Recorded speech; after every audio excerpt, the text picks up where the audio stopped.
Hello കൂട്ടുകാരെ, എല്ലാ പ്രായക്കാർക്കും ഒരുപോലെ പ്രിയപ്പെട്ട സിനിമയാണ് ഐസ് ഏജ്. ആനിമേഷൻ മൂവിയാണെങ്കിലും എല്ലാ ഏജ് ഗ്രൂപ്പിലും ഒരുപാട് ആരാധകരുള്ള സിനിമ കൂടിയാണിത്. ഇതിലെ ഓരോ ക്യാരക്ടറും നമ്മുടെ മനസ്സിൽ തങ്ങി നിൽക്കുന്നതാണ്.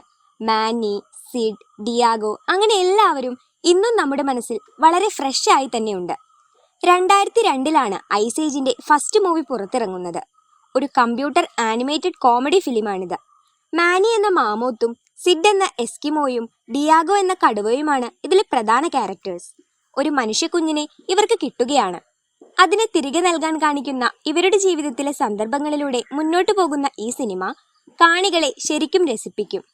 അപ്പോൾ നമുക്ക് സിനിമയിലേക്ക് കടക്കാം. എല്ലാ ഐസ് ഏജിലെ ഒരു സൈലന്റ് ക്യാരക്ടറാണ് സ്ക്രാറ്റ്. ഇതിലെ തുടക്കത്തിൽ ഈ സ്ക്രാറ്റ് അതിന്റെ നെറ്റ് സൂക്ഷിക്കാൻ ഇടം കണ്ടെത്തുകയാണ്. അവൻ അതുമായി ഒരു ഹിമശേഖരത്തിലൂടെ നടക്കുകയാണ്. അപ്പോഴാണ് അപ്രതീക്ഷിതമായി ആ മഞ്ഞുമലയിൽ വിള്ളലുണ്ടാകുന്നത്. സ്ക്രാറ്റ് ഭയപ്പെട്ട് ഈ വിള്ളൽ നീണ്ടുപോകുന്നത് നോക്കി നിൽക്കുകയാണ്. പെട്ടെന്ന് ബോധമുദിച്ചെന്ന പോലെ ഈ ഹിമപാതത്തിൽ നിന്ന് രക്ഷപ്പെടാൻ സ്ക്രാറ്റ് ഓടുന്ന സീനുകളെല്ലാം നമ്മൾ കണ്ണെടുക്കാതെ നോക്കിയിരുന്നു പോകും. അങ്ങനെ അവൻ കഷ്ടിച്ച് രക്ഷപ്പെടുകയാണ്. അങ്ങനെ സ്ക്രാറ്റ് ഒരിടത്തേക്ക് തെറിച്ചു വീഴുന്നുണ്ട്.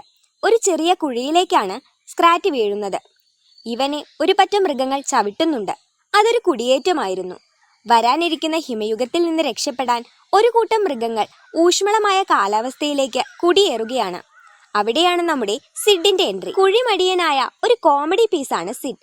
വഴിയെ നമുക്കിവനെ മനസ്സിലാകും. 2 കാണ്ടാമൃഗങ്ങളുടെ ഭക്ഷണം നശിപ്പിച്ച ദേഷ്യത്തിന് സിഡിനെ ഇവർ ആക്രമിക്കാൻ ശ്രമിക്കുന്നുണ്ട്. ഇവൻ ഇത്തരത്തിൽ കാണിച്ചു കൂട്ടുന്ന ഈ കുറുമ്പുകളെല്ലാം കാണാൻ തന്നെ വളരെ രസകരമാണ്. ഈ കാണ്ടാമൃഗങ്ങളിൽ നിന്ന് മാനി എന്ന മാമോത്താണ് സിഡിനെ രക്ഷിക്കുന്നത്. ഒരു കൂൾ ക്യാരക്ടറാണ് മാനി. കാണ്ടാമൃഗങ്ങളോട് മാനി പൊരുതുന്ന സീനുകൾ കുറച്ച് ത്രില്ലിംഗ് ആണ്. ഒരു പാറക്കെട്ടിന്റെ അറ്റത്ത് വെച്ചാണ് ഈ സ്റ്റണ്ട്. അതുകൊണ്ടാണ് ഇതിൽ ത്രില്ലുണ്ടാവുന്നതും. തനിച്ചായിരിക്കാനും അതുപോലെ സുരക്ഷയില്ലാതെ ഇരിക്കാനും താല്പര്യപ്പെടാത്ത സിഡ് മാനിയുടെ കൂടെ കൂടുകയാണ്. ഒരിക്കലും സംസാരിക്കുന്നത് നിർത്താത്ത ഒരു പ്രകൃതക്കാരനാണ് സിഡ്. ഇവന്റെ ഈ ടോക്കറ്റീവ് ക്യാരക്ടർ മാനിയെ ഇടയ്ക്ക് ദേഷ്യം പിടിപ്പിക്കുന്നുണ്ട്.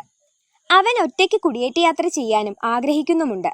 എന്നാൽ സിഡ് ഇവനെ ഒറ്റയ്ക്ക് വിടുന്നില്ല. സിഡ് അങ്ങനെ മാനിയെ അനുഗമിക്കുകയാണ്.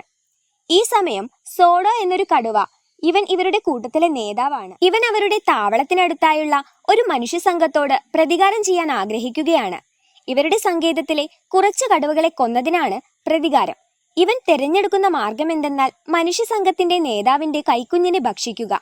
കുഞ്ഞിനെ തട്ടിയെടുക്കാൻ സോഡോയും കൂട്ടരും ഒരു പ്ലാൻ ഉണ്ടാക്കുന്നുണ്ട്.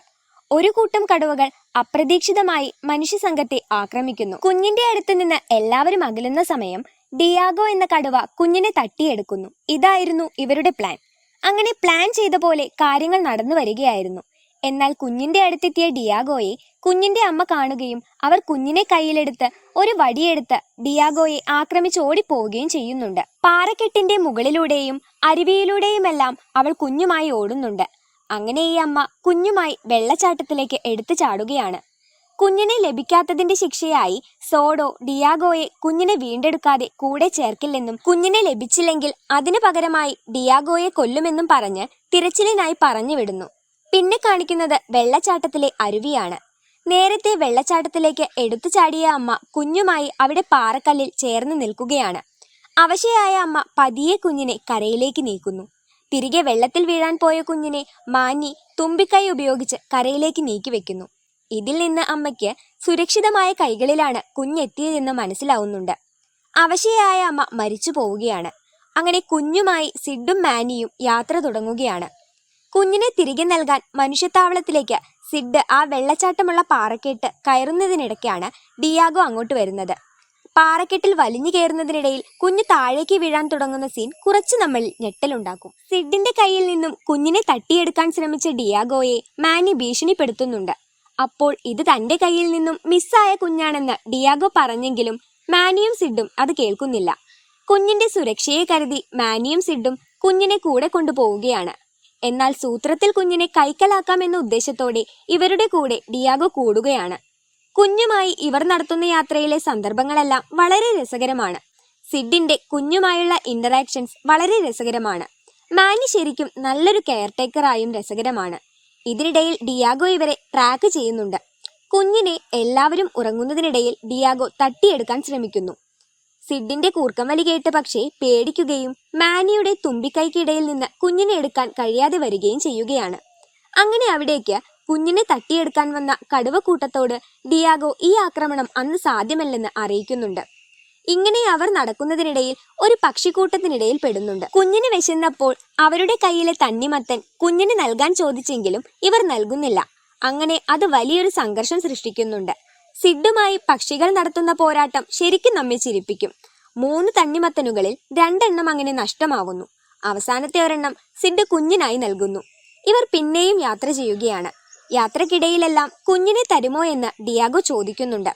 എന്നാൽ യഥാർത്ഥ കുടുംബത്തിൽ കുഞ്ഞിനെ ഏൽപ്പിക്കൂ എന്ന മാനിയുടെയും സിഡിന്റെയും തീരുമാനമാണ് ഇതിലെ ഹൈലൈറ്റ്. യാത്രയിലെ ഒരു ഘട്ടത്തിൽ ഈ സംഘം ഒരു ഹിമഗുഹയിൽ എത്തിപ്പെടുന്നുണ്ട്. അവിടെ നടക്കുന്നതിനിടയിൽ ഈ കുഞ്ഞ് ഒരു ഹിമതുരങ്കത്തിലൂടെ പോകുവാനിടയാവുന്നു. ഈ സീനുകൾ കാണുമ്പോൾ അമ്യൂസ്മെന്റ് പാർക്കിലെ റൈഡ് ഓർമ്മിപ്പിക്കും വിധമാണ് ഇതിന്റെ ചിത്രീകരണം. കുഞ്ഞിനെ രക്ഷിക്കാൻ പിറകെ സിഡും മാനിയും ഡിയാഗോയും പോകുന്നുണ്ട്. ഒരു 10 മിനിറ്റ് നേരത്തേക്ക് ഈ റൈഡ് തുടരുകയാണ്. തെന്നിയും വഴുക്കിയും ചാഞ്ഞും ചെരിഞ്ഞും വളരെ രസകരമായാണ് ഇത് ചിത്രീകരിച്ചിട്ടുള്ളത്.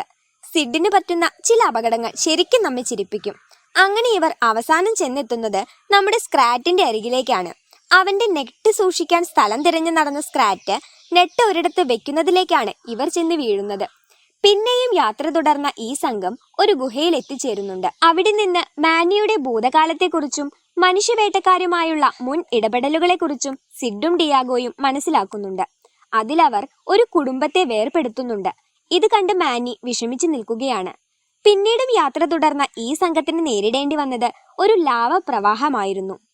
നടന്നു പൊക്കൊണ്ടിരിക്കെയാണ് പെട്ടെന്ന് ഹിമപാളി ഉരുകി ലാവഗർത്തം രൂപപ്പെടുന്നത്. ഇതിൽപ്പെടാതെ ഹിമപാളിയിൽ തൂങ്ങിക്കിടന്ന ഡിയാഗോയെ മാനി രക്ഷിക്കുന്നുണ്ട്. അതിൽ നിന്ന് ഡിയാഗോയുടെ മനസ്സ് മാറി വരികയാണ്.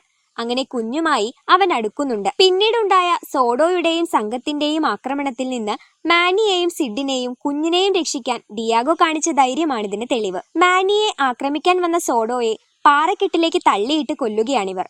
ഇതിനിടയിൽ ഡിയാഗോയ്ക്ക് പരിക്കേൽക്കുന്നുണ്ട്. ഡിയാഗോയുടെ നിർബന്ധത്തിന് വഴങ്ങി മാനിയും സിഡും അവനില്ലാതെ ബാക്കി യാത്ര തുടരുകയാണ്. അങ്ങനെ ഗോത്രത്തിലേക്ക് എത്തി കുഞ്ഞിനെ അവർ തിരികെ നൽകുമ്പോൾ ഈ കാഴ്ച കാണാൻ ഡിയാഗോ അവരുമായി വീണ്ടും ചേരുന്നുണ്ട്. അടുത്ത സീനിൽ 20,000 വർഷങ്ങൾക്ക് ശേഷം നമ്മുടെ സ്ക്രാറ്റ് മരവിച്ച് അവന്റെ നെട്ടുമായി ഒരു ഐസ് ക്യൂബിൽ പെട്ട് ഒഴുകി കരയ്ക്ക് അടിയുകയാണ്.